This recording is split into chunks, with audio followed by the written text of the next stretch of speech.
Hi, today we're going to talk about the four types of men that women find irresistible and why that's bullshit. Let's go.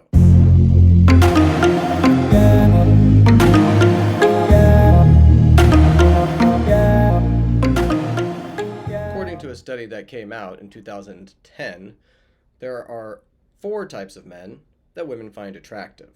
We're going to talk about each one by one, and then I'll tell you why I think that's bullshit. So, number one is the bad boy. No surprise there. Um, when you think of bad boy, what image comes to your mind? Probably something like the motorcycle rider with the leather jacket, or the pirate, or the jock, maybe the loud guy at the club who has all the girls. The why do they bleep bleep get all the girls kind of guy. So that's kind of a generalization about the bad boy type. So we can say that the bad boy doesn't follow rules, is adventurous, can be out of control, right? On the positive sides, what the women find attractive about a bad boy is that he owns his masculinity. He's a little bit dangerous. Uh, Danger means he's dangerous to other men too. He can protect her, right? So he can also be protective with that being dangerous. I'm probably going to misquote this, but Jordan Peterson said in one video I watched that interpreting the meek shall inherit the earth this way: those who know how to use their swords but keep them sheathed shall inherit the earth. The idea being that if you can be strong, if you can integrate your aggressive masculinity properly, then you can be dangerous, but you use that to protect people you love. So that's part of the bad boy, right? The other part being, they follow their own path, they break rules. So there's a little bit of adventure and excitement in that, right? On the positive end. Okay, and then the second type is the nice guy, right? We typically think of the nice guy as bad, right? We don't want to be the nice guy loser who's like, I gotta call my wife to check in, right? He's a pushover. He's got bullied in high school. He acts nice, but only so that he can get what he want, right? It's like not authentic. He thinks being nice to the girl, being the friend, being the orbiter will get him the pussy, right? And maybe you've been a nice guy and you've tried this out and you know it doesn't work, right? The bad boy can be a bad boy and like be actually bad and still be more successful with women than the nice guy who will usually just stick a glom on to the first woman who will stay with him. So on the positive side, right?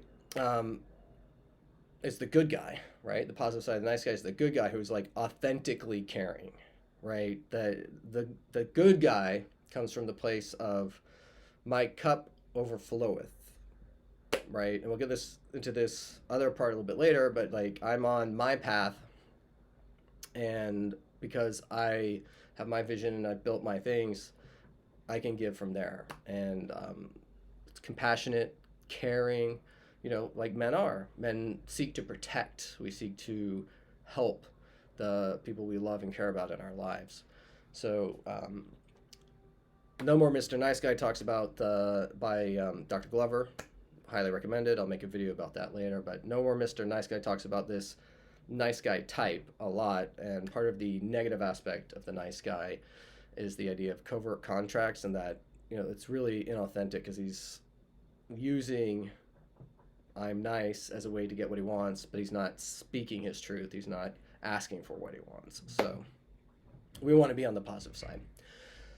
Number three, we have the provider. This is another one that, we think no good if you've been in the dating community.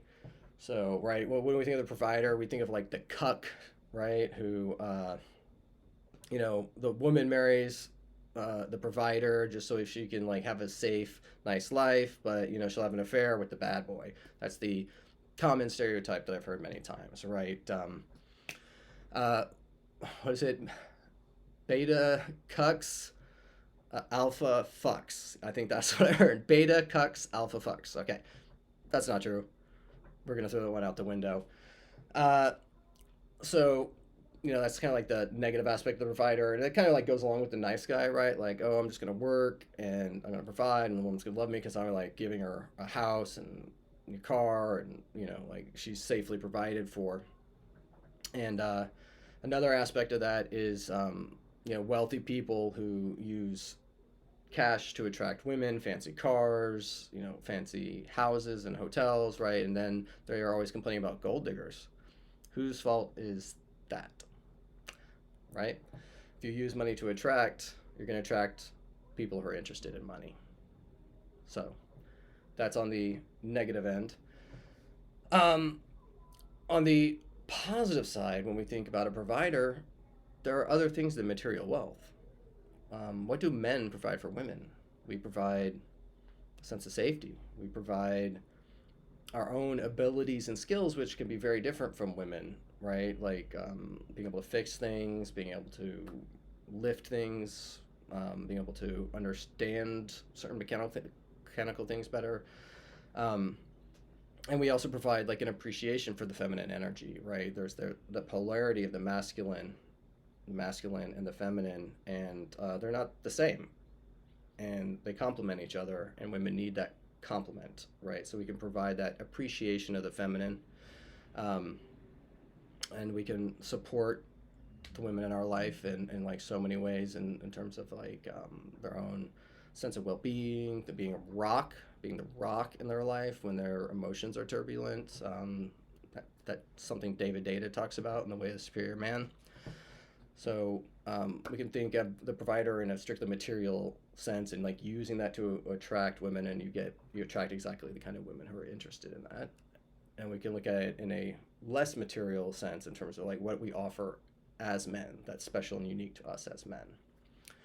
Okay, and what's the last one here? The leader, number 4, leader. So this type is associated with being social, maybe a CEO, outgoing. So the leader type on the negative side, we can think of like someone who's bossy, like someone who's like uses force, which is not exactly leadership, right? We might think of that on the negative side. And this is one of the old school ways that we talk about women are attracted to the leader of men. And that's true. Status, right? Status is a form of leadership, a rock star, a CEO, a president, any high level politician that can be attractive. So on the positive end, leadership is being able to be in control of your emotions and handle a situation when things are out of control. That's leadership. So leadership, one aspect of leadership is being the person who can handle a difficult situation and lead people out of that, right? Like whether it's, not being able to pay your bills, or a car accident, or a fire, or just a difficult moment in a relationship, right? So we can like lead things in our way. Another aspect of that is,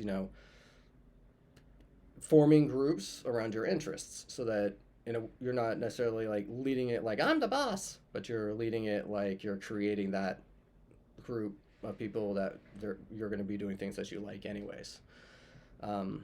Third aspect here is having a path, having your path forward. So a leadership aspect is you're on a trajectory.